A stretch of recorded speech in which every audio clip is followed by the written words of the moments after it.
Lembra que a gente está numa sequência, então, né, é importante que você tenha assistido aí os nossos vídeos anteriores para chegar aqui e entender um pouco mais profundamente sobre por que que a gente tem tanto medo de crescer, ou por que que a gente tem medo da própria grandeza e qual o preço que a gente paga para a mudança que sustenta isso, internamente falando, né?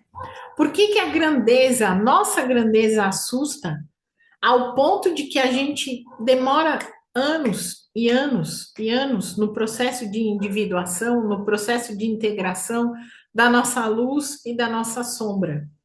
Sendo que nós somos basicamente isso, né? Nós somos a luz e a sombra, mas a gente se desconecta e a gente quer criar a ilusão de que a gente é só luz, né? De que a gente é só pessoa maravilhosa, pessoa incrível, pessoa sensacional. Não, a gente também é sombra. A gente também é chato pra caramba. A gente também é rilhento, a gente também reclama, a gente também é acomodado, a gente também é encostado, a gente também é desconfiado, a gente também é mal amado e uma série de outras coisas aí. Tudo faz parte da nossa luz e da nossa sombra. Mas a gente não entende muito bem essa dinâmica, como ela funciona na prática. Por que que a grandeza, então, assusta? Fala aí, Ivan, abre o jogo, né? Porque assumir que você tem poder e assumir esse próprio poder seu exige responsabilidade.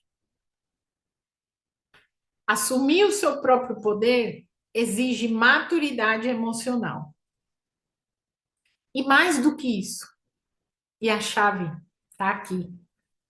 Assumir o seu próprio poder exige o fim da postura de vítima. E eu falei isso para minha terapeuta essa semana, para minha psicanalista essa semana, né?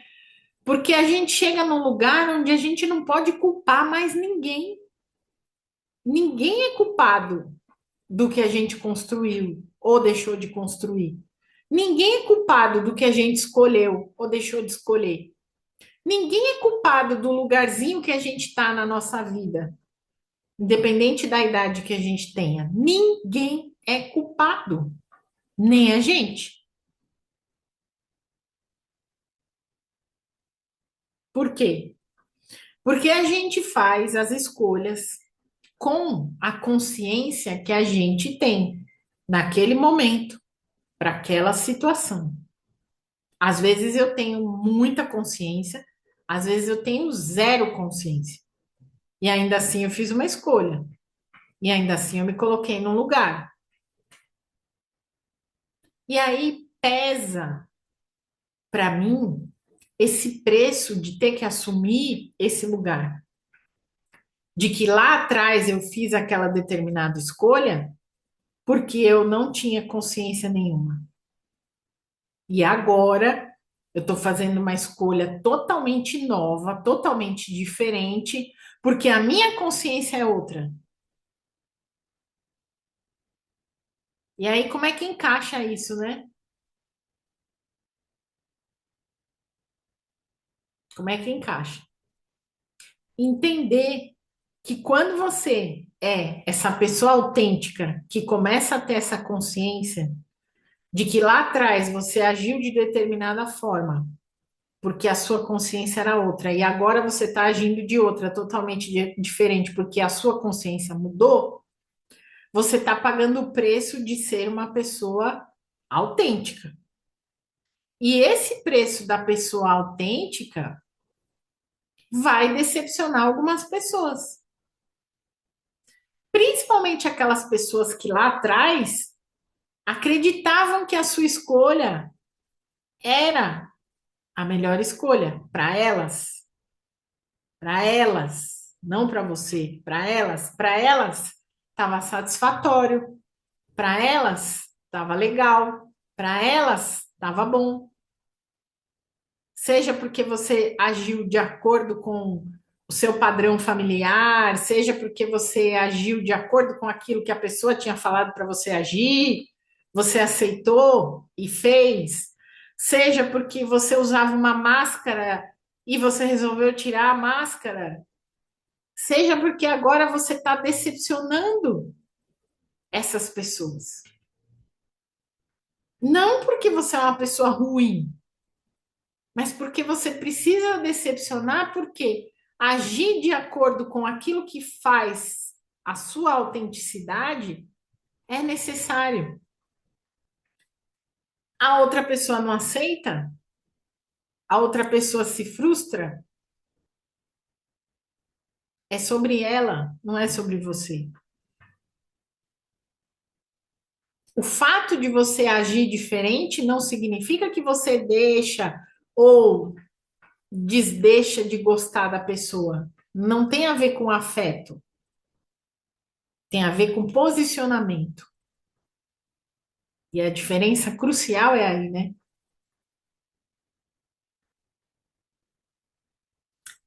Às vezes, o seu medo da sua própria grandeza ou da sua autenticidade está preso às suas projeções da infância.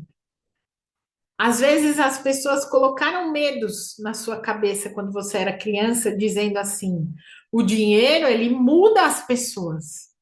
O dinheiro não muda ninguém. A pessoa muda de caráter se ela for sem caráter. O dinheiro funciona tanto no pouco quanto no muito, com a mesma frequência. É a pessoa que demonstra o caráter dela de forma diferente. Esse é um ponto para ser analisado. Aqui dá uma tese de doutorado gigantesca. Se você tinha uma outra projeção da infância que dizia assim para você: quem aparece demais é arrogante. Arrogante, no termo jurídico da palavra, é a pessoa que pega para ela aquela situação para tomar conta. Ela arroga a situação. Ela chama a responsabilidade para ela. Isso é uma pessoa arrogante. Só que no linguajar popular, a pessoa arrogante é aquela pessoa que se sobressai demais, né? Então, para você ver como a nossa língua portuguesa é fantástica também. Mas o fato de você aparecer demais não significa que você é uma pessoa arrogante. Porque o que que significa aparecer demais para a pessoa que está julgando que você aparece demais? O que que é isso? Então, a gente está trabalhando com julgamento abstrato. Daquela pessoa que julga que aparecer demais é ser arrogante. Quando na realidade não é. Mas é uma projeção dela porque ela acreditou nisso. Na realidade, talvez ela gostaria de aparecer tanto quanto você está aparecendo. Mas ela não tem coragem, porque ela ainda está presa nessa projeção da infância. Essas projeções da infância, elas travam a nossa expressão da luz. Van, então como é que eu faço? Como é que eu vou integrar a minha sombra? É um processo, tá? É um processo. Lembra daquele vídeo lá que a gente fez dos 7 níveis de consciência, segundo Jung? A integração é o último estágio. Olha quantos estágios, 6 até a gente tem, até chegar na integração da sombra, né? Mas eu consigo começar a olhar para essa integração quando, primeiro, eu me permito fazer comigo uma observação honesta, ou seja, onde eu vou identificar, sem julgamento e sem moralismo, onde eu estou travando ou onde eu estou repetindo erros. É o primeiro degrau, a minha observação honesta. Começar a integrar a minha sombra. Onde é que eu estou travando? Onde é que eu estou repetindo erros aqui que eu preciso melhorar? Segundo passo, o acolhimento. Eu receber o medo que eu tenho, eu receber a raiva que eu tenho, como simples emoções que elas são. Eu estou sentindo medo, então recebe aquele medo, olha para o medo. Por que que você está com medo? Pergunta, investiga, acolhe, mas só acolhe. A raiva é a mesma coisa. Eu fiquei com uma raiva que se eu pudesse, acolhe essa raiva. Deixa essa raiva aparecer para você, sem se autodestruir. Por que que eu fiquei com raiva do fulano que fez aquilo, que falou aquilo? Por que que eu fiquei com raiva da fulana, da ciclana? Não, para. Sem se autodestruir, sem se autopunir, sem se autojulgar. Tá tudo bem. Ter medo, ter raiva, ter aflição, ter ansiedade. Tá tudo bem. Terceiro passo. Pergunta para a tua sombra do que ela está tentando te proteger. Não é fácil, principalmente porque não é fácil você identificar a sombra assim, no tete a tete. No ambiente terapêutico, você consegue ter bagagem, você consegue ter informação, mas assim, só eu falar para você, pergunta para a sombra do que ela está tentando te proteger, o que você está tentando proteger? Né? Não. Tem uma lógica construída até a gente chegar ali naquele lugar da sombra. O 4, não menos importante,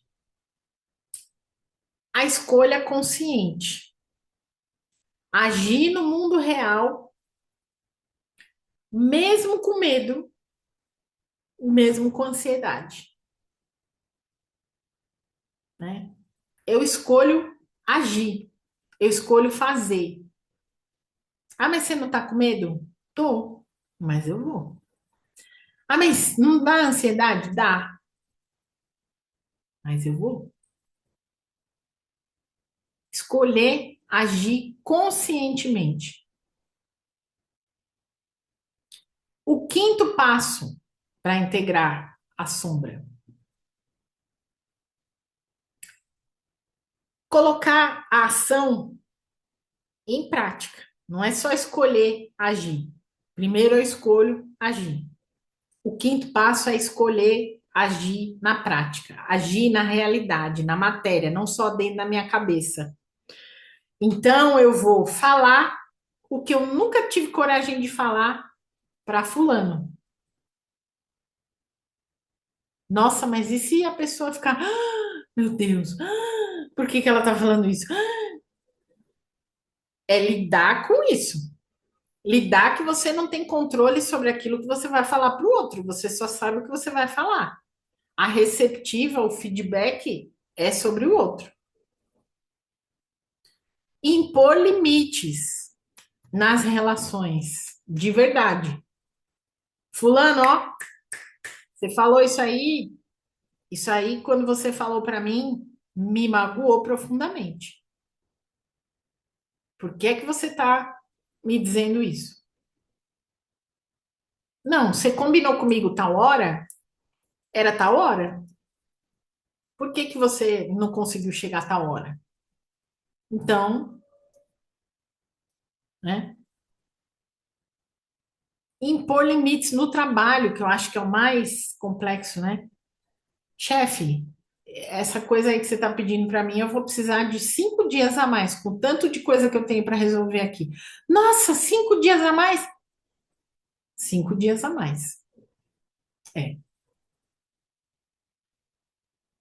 Lidar e sustentar esse receptáculo, né? Nossa, será que se eu pedir falar para o meu chefe que 5 dias a mais eu vou precisar, eu vou ser demitida? Lute e lide com isso. É uma responsabilidade. Mas você mostrar sua vulnerabilidade é impor limites também. É soltar o peso daquilo que não está te servindo mais. Para que que você quer falar ou fingir que você está proativa se você está cada vez mais sobrecarregada? O sexto passo, entender que essa integração da sombra, ela não é um evento único, mas ela é um processo de amadurecimento. Então você vai estar sempre que remanejando isso, remanejando o teu posicionamento, remanejando o teu diálogo, remanejando que você vai deixar as pessoas desconfortáveis, remanejando que você tem opinião própria, que você tem lugar, que você tem voz, que você tem vez, renomeando aquilo que você sente, criando diálogos e espaços. E isso é um processo, não é uma vez só, ai, fiz e tá bom. Agora tá bom, agora já resolvi, agora já falei. Não. Se precisar falar de novo com outra pessoa, vai falar de novo com outra pessoa. Se precisar falar de novo em outra situação com outra pessoa, vai precisar falar de novo em outra situação com a outra pessoa. É um processo. Mudam-se os personagens, mas a sua constância e a sua consciência se mantém. Não acaba. E o sétimo e último passo, né? É você se tornar a pessoa que mais você tem medo de ser. A pessoa bem-sucedida, a pessoa bem organizada, a pessoa vulnerável, a pessoa que fala sem ter medo de expor as opiniões, a pessoa que fala, mas sabe impor limite. Ó, fulano, aqui não. Aqui não é assim bagunçado como você está pensando, não. Eu não vou ficar emaranhada na sua confusão. Eu quero assim. Se para você assim não serve, as ordens. Segue o baile. Assim você resgata a sua energia vital, a sua liderança e o amor próprio. Elementos dificílimos hoje em dia de se manterem dentro dos relacionamentos, sejam eles quais sejam, profissionais, pessoais, familiares e etc.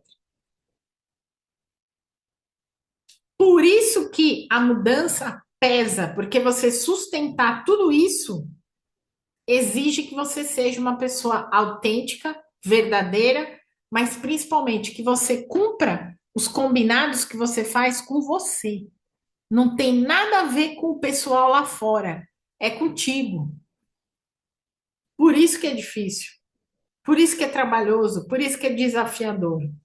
E hoje eu falei pra caramba, mas é que o tema exigia mais essa profundidade, tá certo?